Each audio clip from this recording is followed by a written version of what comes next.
সাথে আমাদের অন্য কোনো কিছু নাই, শুধুমাত্র নির্বাচনী জোট, অমুক কিছু নাই তমুক কিছু নাই, কিন্তু ওদেরকে কিছু বললে এই যে কত চমৎকার করে যে এনসিপিকে ডিফেন্ডই করা হয়, এনসিপির নেতা একেবারে নিজের গায়ের পর নিয়ে যেভাবে ডিফেন্ড করছে, এই ধরনের কনফাইনমেন্টে রাখাটা একেবারে ইলিগ্যাল কাজ। আপনি কথাগুলো বলছিলেন হলো জামাতকে কেন্দ্র করে তারেক রহমান সাহেব বোধহয় অনেকগুলো কথা বলেছেন, যে গুপ্ত আসলে তো অনেক জায়গায় এটা ফ্যাক্টটা হচ্ছে। পাটোয়ারি এই অভিযোগটাও করেছেন, ঢাকাতে দুর্নীতিবাজ, সন্ত্রাসী ও চাঁদাবাজদের মনোনয়ন দিয়ে বিএনপি আবার চাঁদাবাজি, সন্ত্রাসী ও দুর্নীতি বন্ধ করার কথা বলে জনগণের সাথে প্রতারণা করছে বলে অভিযোগ করেছেন। এবং সেই সাথে যদি জয়নাল শিশিরের বক্তব্য যদি যুক্ত করি যে বিএনপি এখন সরকারের ভেতরে ঢুকে গেছেন, সব বিএনপির কথাই সরকার উঠা বসা করছেন, আসলে কি হতে পারে, আসলে বিষয়টা কেমন, আপনি কি দেখছেন? মানুষ তো মুখ দিয়ে অনেক কিছুই বলতে পারে, সো আমাদের কাজ হলো যে সেই ব্যাপারটাকে কে কিভাবে বলছে সেই প্যাটার্নটার প্রতি আমার প্রত্যেকেরই বাক স্বাধীনতার প্রতি আমার রেসপেক্ট আছে, রাইট? এটাই বাক স্বাধীনতার চূড়ান্ত এক্সপ্রেশন, এবং আমার কাছে মনে হয় যে এই বাক স্বাধীনতা টুকটাক থাকা উচিত পলিটিক্সে। এবং পলিটিক্সে এই ধরনের বাক স্বাধীনতা যদি থাকে তাহলে দেখবেন যে এই মারামারি, সহিংসতা, অমুক তমুক এগুলো টুকটাক কমে যায়। এবং একই সাথে ওই রাজনীতিবিদদের নিজস্ব ওয়েট বলতে কিছু কথা আছে, বুঝছেন? সেই ওয়েটের ব্যাপারটা কি, মুখ দিয়ে আপনি অনেক কিছুই বললেন, কিন্তু দিন শেষে দেখেন, লেটসে আমি একটা জিনিস বিশ্বাস করি, ওই শরীফ ওসমান শরীফ হাদি, মানে আমাদের হাদি ভাই শহীদ হয়ে গেলেন, তো মানে আল্লাহ তাকে জান্নাত নসিব করুন, এটা বলতেও আসলে ভাই যখন বলছিলেন আমার কাছে মনে হচ্ছিল যে জীবন্ত একজন মানুষ এইভাবে মেরে ফেলা হইলো। দেখেন ইলেকশনটা হয়ে যাচ্ছে, কিন্তু আজ অবধি মানে বিচারের কোনো প্রক্রিয়ার সেটা আসলে শুরু হইল না। এটা খুবই দুর্ভাগ্যজনক। এটা তো আসলে ইরেসপেক্টিভ অফ পলিটিক্যাল বায়াসনেস সবকিছুর ঊর্ধ্বে উঠে এই ব্যাপারগুলা বিচার বিবেচনা করা উচিত। তো আল্লাহ তাকে জান্নাত নসিব করুক, আর এই শাস্তিটাও যাতে নিশ্চিত হয় সেই জন্য আমাদের ক্রমাগত কথা বলে যাওয়াটা উচিত। 2 নম্বর ব্যাপার বলি, দেখেন হাদি ভাই যখন এই জায়গায় ক্যাম্পেইনটা করছিলেন অনেকেই কিন্তু পছন্দ করছিলেন, নো ম্যাটার কালার পলিটিক্সটাকে কেউ এন্ডোর্স করুক চাই না করুক, ব্যাপারটা যেটা হয়েছে ওই ব্যাপারটার ভেতরে না একটা ইনোসেন্স ছিল।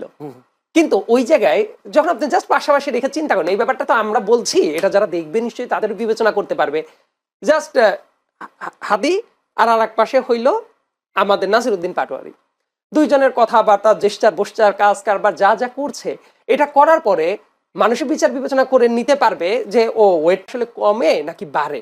আমি বলছি না যে দুইজন ব্যক্তি কখনোই এক হওয়াটা সম্ভব না, কিন্তু ওই যে কম্প্যারিজনের জায়গাটাতে আমি একটু নিয়ে গেলাম।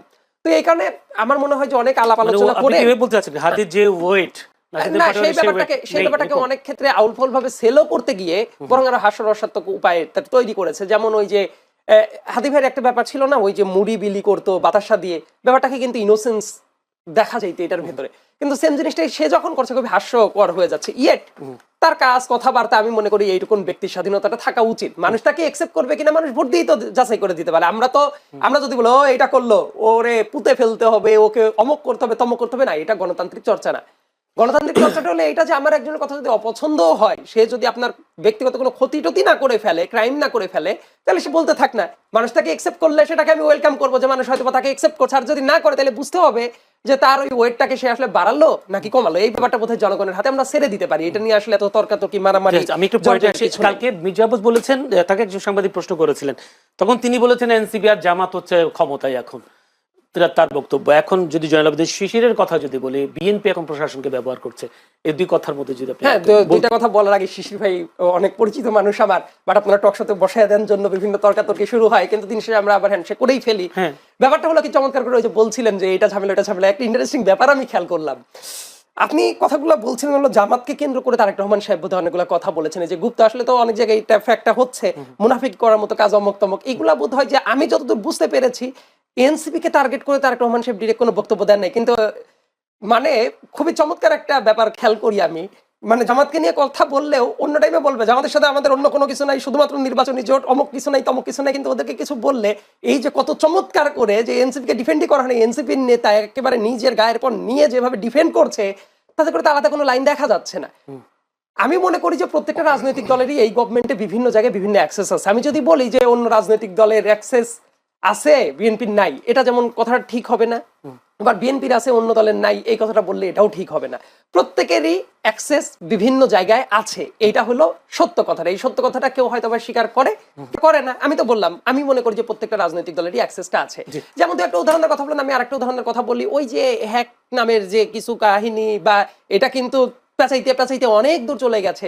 দেখবেন রাষ্ট্রপতির ওই জায়গা থেকে একজনকে অ্যারেস্ট করে নিয়ে আসা হইলো, রাইট? এবং সেটার ব্যাখ্যা কিন্তু ডিবি দিতে গিয়ে দ্বিধা বিভক্ত হয়ে যাচ্ছে বারবার করে। ওইটা নিয়ে কিন্তু গতকাল বহু নাটক মঞ্চায়ন হয়ে গেছে এবং তাকে অনেকটা টাইম অ্যারেস্ট না করে যেভাবে আটকে রাখা হয়েছিল, এই ধরনের কনফাইনমেন্টে রাখাটা একেবারেই ইলিগ্যাল কাজ। মানে এটা যেটা কেন ওই যে বলবো- ডিবি কেন হারুনের বলবো কথা যে মনে হলো? বললেন, আমি বলি যে আপনার নামে যদি ফিক্স মামলার পরে প্রমাণ এরকম থাকে নিয়ে আসতে পারেন, কিন্তু তাকে ধরে আনার সাথে সাথে কিন্তু বলে না যে এই মামলা এইভাবে অ্যারেস্ট করে নিয়ে আসা হলো। নিয়ে আসা হয়েছে অনেক ঘন্টা পরে, তারপর বলা হয়েছে এই যে আজকে জামিন পেয়েছে কিছুক্ষণ আগে, কিন্তু যে কারণে অনেকক্ষণ ধরে এই কনফাইনমেন্টে নিয়ে যাওয়া হইলো, দিস ইজ ইলিগ্যাল থিং।